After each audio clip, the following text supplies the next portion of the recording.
बिस्मिल्लाहिर्रहमानिर्रहीम। अस्सलामुअलैकुम। First year आते हैं बेटा आज के आप अपने लेक्चर की तरफ। आज का हमारा जो मज़मून है वो डॉक्टर इबादत बरेलवी का लिखा गया है। एक तनकीदी मज़मून है जिसमें उन्होंने अदब यानी लिटरेचर का एक तनकीदी जायज़ा लिया है। डॉक्टर इबादत बरेलवी अपने तनकीदी मज़मून कुछ अदब के बारे में कहते हैं कि सदियां गुज़र गई हैं, ज़माने गुज़र गए हैं, लेकिन अदब का जो चश्मा, यहाँ इस सबक में मुसन्निफ़ ने अदब को जो है वो चश्मे से तशबीह दी है। अदब का जो चश्मा इंसानी जहन और दिमाग से फूटा था वो आज उसी तरह बह रहा है। एक ज़माने की बात कर रहे हैं मुसन्निफ़। कहते हैं कि इस दौरान जो है वो हज़ार तब्दीलियाँ आईं, इनकलाबात आए, दुनिया के नक्शे बदल गए, लेकिन कोई भी ऐसी तब्दीली नहीं थी जिसने अदब के इस चश्मे को खुश्क किया हो, बल्कि इसके ख़िलाफ़ जैसे जैसे वक्त गुज़रता गया है अदब के जो कदम हैं तरक्की की शाहराहों पर बराबर आगे की तरफ बढ़ते गए हैं।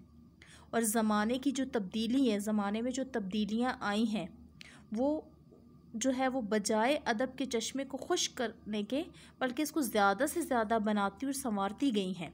और जो वक्त गुज़रने के साथ अदब मज़ीद हसीन होता गया है और इस अदब में मज़ीद दिल मोह लेने वाली जो है कैफियत भी पैदा हो गई हैं। ज़माने की तब्दीलियाँ इस अदब के चश्मे को ख़त्म तो नहीं कर सकीं, लेकिन उसके असरात को हर दौर के अदब ने ज़रूर कबूल किया। बड़ी हद तक ऐसा ही होता है कि जैसा ज़माना होता है वैसा ही अदब तख्लीक फरमा होता है, वैसा ही अदब जो है वो सामने आता है। अदब की कदामत का अंदाज़ा सिर्फ इस बात से लगाया जा सकता है कि जिस वक्त इंसान दुनिया में नया नया आया उसी वक्त उसने अदब की तख्लीक शुरू कर दी, क्योंकि तख्लीक का जौहर और तख्लीक की ख्वाहिश इंसान के अंदर बिल्कुल जो है वो फितरती तौर पे मौजूद है कि इंसान हर चीज़ की तख्लीक में लुत्फ़ महसूस करता है। और अदब की तख्लीक तो ऐसी है कि जिसमें मादियत को दखल नहीं। अदब की तख्लीक में मादियत को कोई दखल नहीं।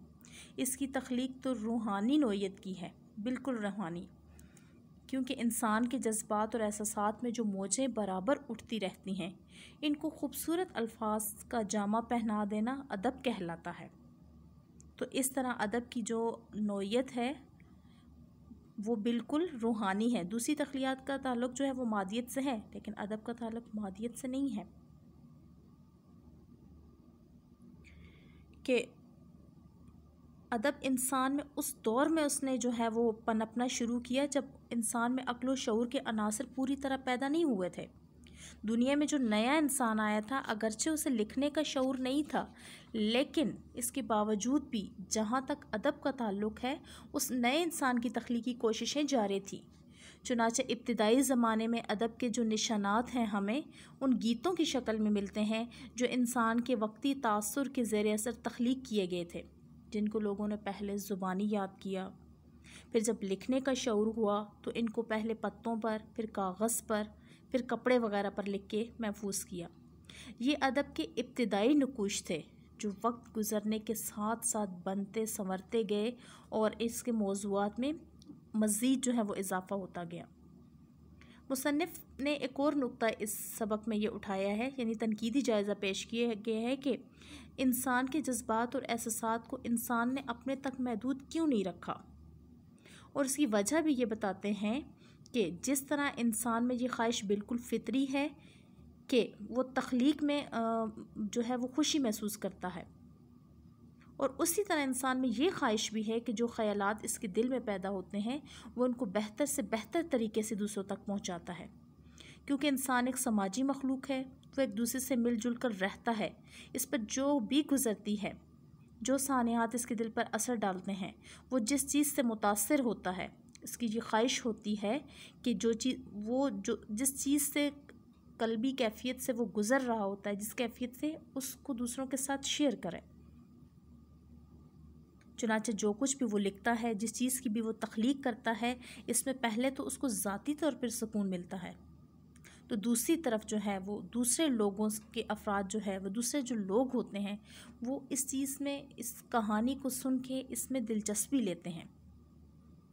तो ये चीज़ें हैं कि एक तरफ इंसान की तख्लीक की फितरी ख्वाहिश और दूसरी तरफ अपने दिल पे बीती हुई बात को जो है वो दूसरे लोगों को ज़ाहिर करना, दूसरे लोगों से शेयर करना, इन दोनों अनासर ने मिलकर अदब को पैदा किया। इसलिए कहा जा सकता है कि अदब एक ही वक्त में इंसान का अपना इज़्तिरारी और समाजी फ़ेल है। और बड़ा अदब हमेशा वही समझा गया है जिसमें आफाकियत के अनासर पूरी तरह कार फरमा होते हैं।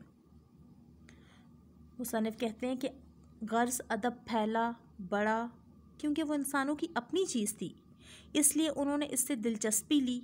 और ये एक अलग बात है कि मुख्तलिफ़ लोगों के अदबी मिजाज यानी ज़ौक़ में फ़र्क होता है, लेकिन अदबी ज़ौक़ हर एक में ज़रूर होता है।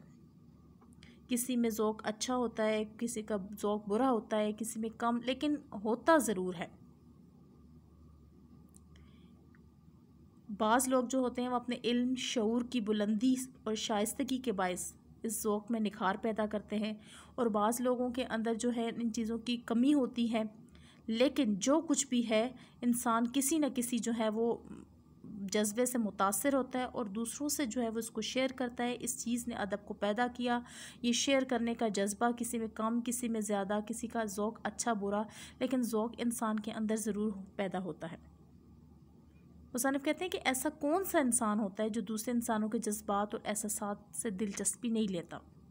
फिर अगर इस जग बीती के रूप में आप बीती की तस्वीरें नज़र आती हैं, और ये फ़नकार का कमाल होता है कि वो किस तरह इसमें ऐसा रंग भरता है जो फ़नकारी के ज़ेवर से आरास्ता और पैरास्ता होकर तमाम तर जमालियाती खूबियों का नमूना बन जाता है वो फ़न। और इंसान के अंदर तो वैसे भी हुस्न का एहसास सबसे ज़्यादा कवी है, मज़बूत है। वो हर लम्हा हर घड़ी हुस्न की तलाश में रहता है। और अदब चूँकि फ़नकारी के साथ साथ ख़ास ख़यालात, जज्बात और एहसासात को पेश करने का नाम है, इसलिए इसमें हुस्न का पैदा होना लाजमी है। और जब किसी चीज़ में हुस्न पैदा होता है तो इंसान इसमें दिलचस्पी लिए बगैर नहीं रह सकता, क्योंकि वो फितरतन हुस्न का शैदाई है। चुनांचे अदब से इंसान की दिलचस्पी की एक बहुत बड़ी वजह ये भी है कि अदब के अंदर फ़नकाराना और सनाना हुस्न की दुनियाएं समोई हुई होती हैं, और वो इंसान इससे दिलचस्पी लेता है, और इससे इंसान के एहसास जमाल को तस्कीन होती है।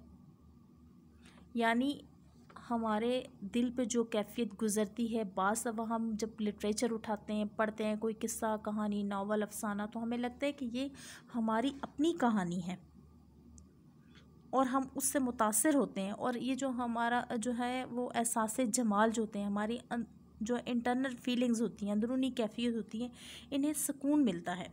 और ये जो मुतासिर होने की खूबी इंसान के अंदर है, ये कोई अटल चीज़ नहीं है, ये वक्ती है। माहौल, हालात, वाक़यात के साथ साथ इंसान की तरजीहात बदलती हैं, उसके एहसास जमाल जो है वो बदलता है।